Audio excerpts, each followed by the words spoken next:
Hey guys, today we're going to do a combination of lip filler and some under eyes. Super excited. Stick around, we'll talk about why under eyes are a little more complicated.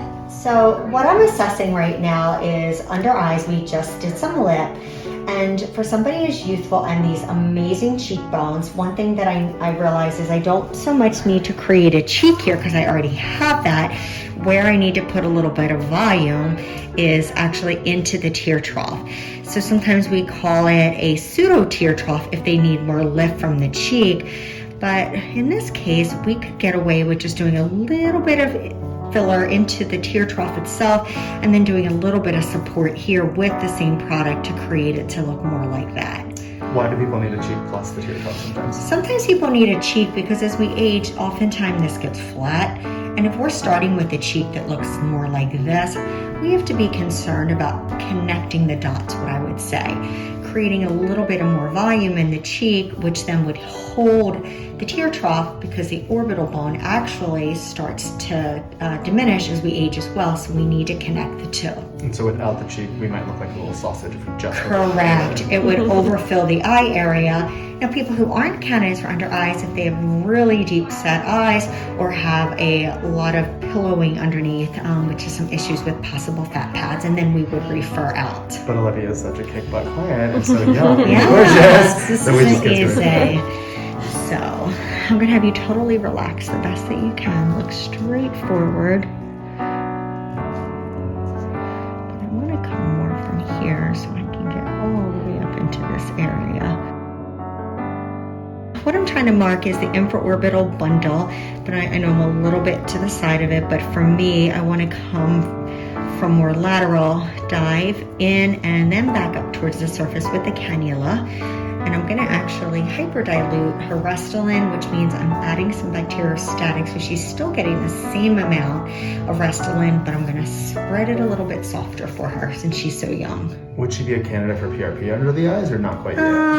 I don't think it's necessary at this point, but at some point it's something we can talk about it because it can benefit anybody. But I like the PRP if you're really crepey under the eye and have a lot of laxity to the tissue. That's good. Okay. Take pictures because if there's ever a question, I can refer back. I'm gonna have you look straight ahead. That's perfect. All right. So what I'm doing now is I'm just going to draw up 2 cc's. A 0.2, I apologize, of bacteriostatic saline, and I'm going to mix that with my filler. Make sure I don't have any air bubbles in there. Perfect. Now this isn't recommended for many clients, right? It's a kind of a rarity, if you will. Yeah, no, I pick and choose who gets it. I like a little bit of this with a younger patient. Or if somebody does have a lot of crepey skin, I might dilute it more. But again, it just spreads softer, but you can tell she's getting the same amount of product. All right. What I'm planning on doing is using a cannula. The first needle has what I call a sharp tip, and then I'm going to create a little pop under the skin. I've created a little bit of a line where I want to travel to.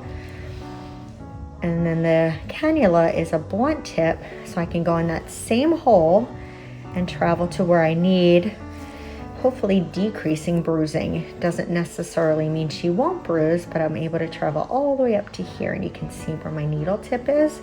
So for protection, I like to put my finger here so I can feel the product, and I travel out with the filler.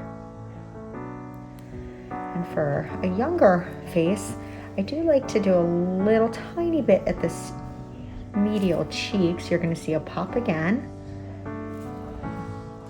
Are you going to be anything? Not really. Pressure? Yeah. Under eyes are pretty crazy because people don't realize how it's not so bad at all. You are going to feel one more little pop. Now a little bit of pressure one more time. And this is the last pressure you're going to feel in this area.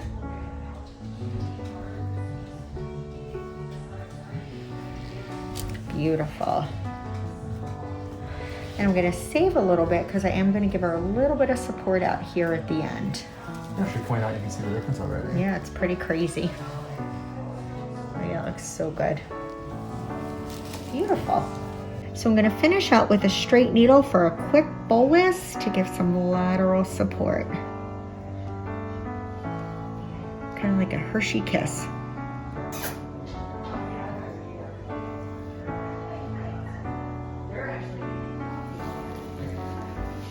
Under I start at $600 for a syringe of filler, but remember, the Restylane is only 1/5 of a teaspoon, so we may need more. And remember, consults are important because we may have to add in your cheek area. So again, starting at 600, but we may need to evaluate for you. Olivia, how was it? It was fine. On a scale of 1 to 10, pain level. 2 or 3. So not bad. If you guys have any questions, you can reach out to us on Instagram, Facebook, call us, text us, you know how to find us. Hey guys, thanks so much for tuning in. Thank you.